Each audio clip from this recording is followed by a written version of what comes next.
Kalau di Indonesia, Ya, Prodeo, susah. Kalau di Indonesia waduh, Prodeo kita itu nggak ya bisa, benar-benar. saya tahu di dalam saya, makanya saya mau kenalkan, tapi habis itu saya nggak Susah. ditanggapi, ya sudah. Iya, Saya ya salut udah. nomor teleponnya, Ini, saya nggak bisa buat apa-apa. Saya mau nolong, bukan saya nggak tahu, saya kenal. iya. Banyak dari Puniten. Saya sudah kasih tahu, pertama ke Manubulu, saya bilang, ini dipolitikan. Pertama kali tangkap hari pertama, tanggal 24 itu langsung, 24 atau 25 tuh, ditangkapnya di Bali.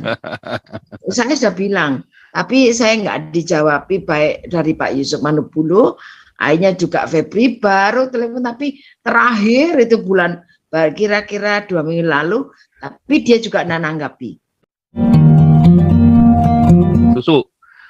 Susu, mana susu? Ya, shalom, rahayu. Shalom. Buka, jus, gubrak, Ulala bebe. Salam jam tangan 15 miliar, salam BMW M8 Competition, salam private jet. Haleluya, saudara. Ya, oke. Jadi terima kasih Pak Paul kesempatannya ya Pak Paul ya. Waduh, ini saya bingung nih Pak Paul ya. Ini saya pikir udah ada titik terang gitu ya. Kan kita udah viralkan seviral-viralnya ya. Terus udah sepertinya Pak Abi Saifuddin Ibrahim juga ada angin segar baru dalam perjuangan ini dengan timnya. Dan belakangan ini banyak press conference yang ya sangat bombastis juga ya. Tapi makin lama kok makin efek kejut baru terus gitu. Sama yang tadi dibahas dari tadi sama Pak Paul selama berapa jam ini, aduh saya sampai nggak tahu lagi mau dibilang gimana gitu. Soalnya gini Pak, kita jangan ngomong-ngomong dulu deh soal Bapak Muhammad KC mau divonis, diadili, dipenjara dan lain-lain dulu. Ini medical treatment aja belum ada Pak, udah dihajar habis-habisan Iya, gitu sampai saat ini loh Pak. Soalnya saya selalu terngiang-ngiangnya gini, setiap malam tuh Pak ya, setiap malam saya terlalu terngiang-ngiang mikirin, aduh gimana ya Pak KC sekarang lagi ngapain ya, dan saya teringat-ingat sama orang yang kemarin tuh yang muncul di channel ini juga, tampak muka yang logat Jawa itu, sama omongan yang berapa minggu yang lalu Pak Pastor Tembel ya, yang ngomong soal luka dalam itu Pak, yang dipukulin sedemikian rupa pakai teknik luka dalam, nanti dalam berapa bulan bisa meregang nyawa gitu ya. Itu saya kebayang terus Pak, soalnya kalau selama ini ya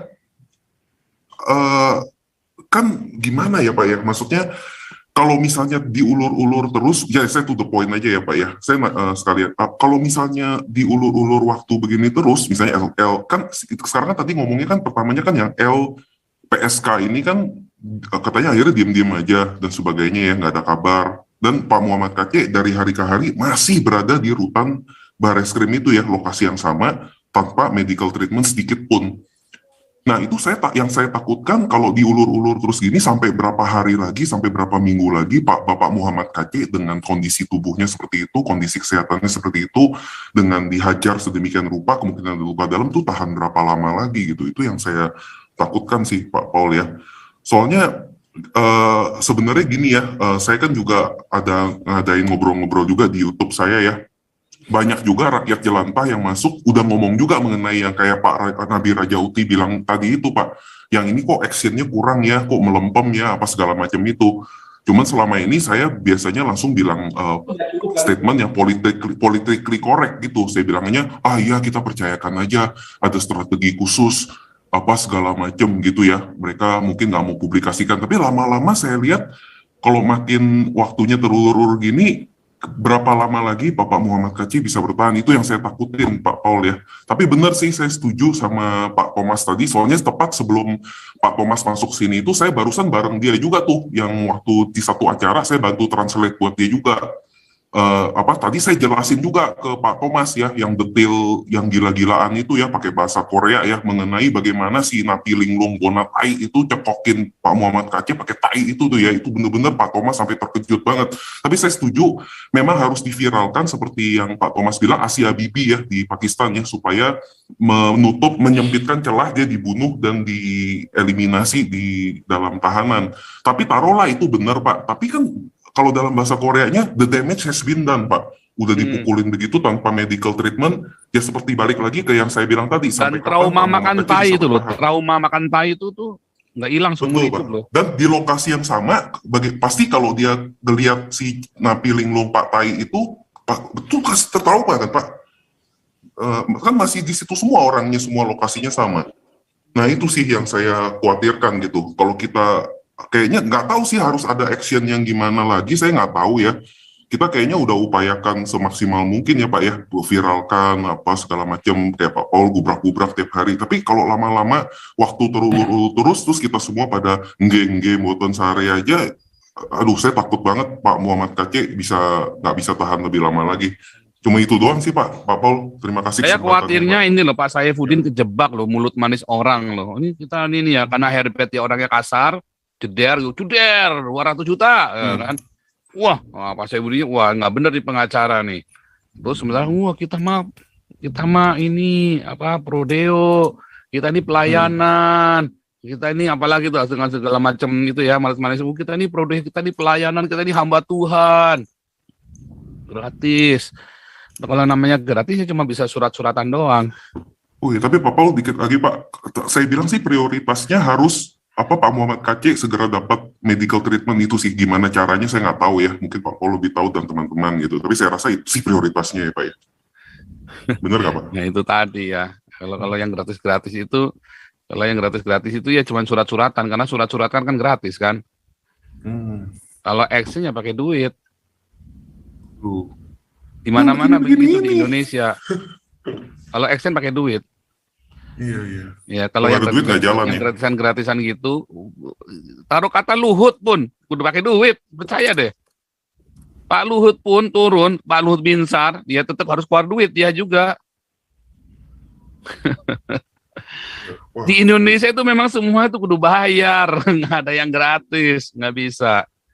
Itulah masalahnya. Ya, ini Ibu Aryan dulu nih, Ibu Aryan. Ya, kasih makasih ya Pak kesempatannya. Ya, ibu-ibu boleh curhat juga nih, silakan Ibu. Selamat malam, shalom Pak Bang. Sebetulnya saya mau cerita dari dulu. Pertama kali Pak Kacik ditangkap, saya sudah telepon Pak Manu Bulu.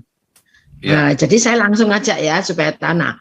Saya kasih tahu, saya akan kenalkan juga Febri sudah telepon, tapi dia ya enggak ada tanggapan. Saya akan kenalkan dengan keluarga polisi biar ngelobi ke dalam, karena saya tahu di dalam kalau tidak pakai uang, enggak mungkin bisa. Dia enggak mau bayar keluar uang. Kalau sakit, rumah sakit di kepolisian ada dokternya, saya banyak bayar.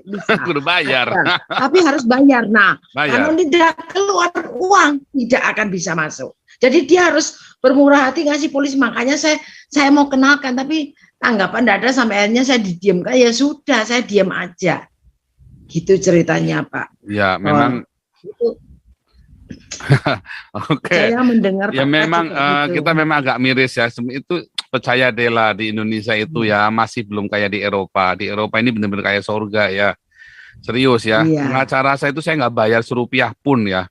Pengacara itu fight habis-habisan. Bahkan kalau saya nggak punya duit pun, kamu kesini nanti tiketnya saya yang bayarin. Coba bayangin. Kamu kesini nanti tiket keretanya saya yang bayarin. Tiket kereta itu mahal di sini ya. Pulang pergi itu bisa €100 itu kira-kira 1.600.000. Yang bayarin loh, bayangin. Makan malam pun yuk kita makan yuk, yang bayarin makannya. Coba. Kalau di Indonesia ya prodeo, waduh, prodeo itu ya benar-benar.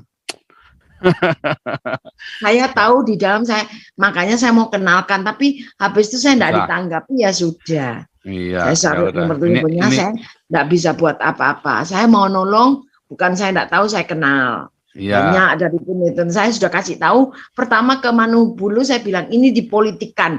Pertama kali tangkap hari pertama tanggal 24 itu langsung 24 atau 5 tuh ditangkapnya di Bali. Saya sudah bilang, tapi saya nggak dijawabi baik dari Pak Yusuf Manu Bulu.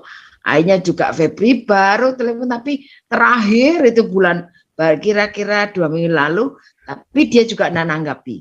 Seandainya dia mau nanggapi bisa langsung, karena biasa tuh kok kepolisian di dalam polisi sendiri kan ada yang atas-atas loh ini. Saya mau suruh langsung kan Pak Saifuddin pun boleh datang. Saya sudah bilang sama Effendi Usman. Oke, ini lanjut dulu ya. Ini lanjut dulu. Jangan sebut nama Bu, hati-hati. Nanti Ibu kena masalah nanti. Jangan sebut nama. Oke.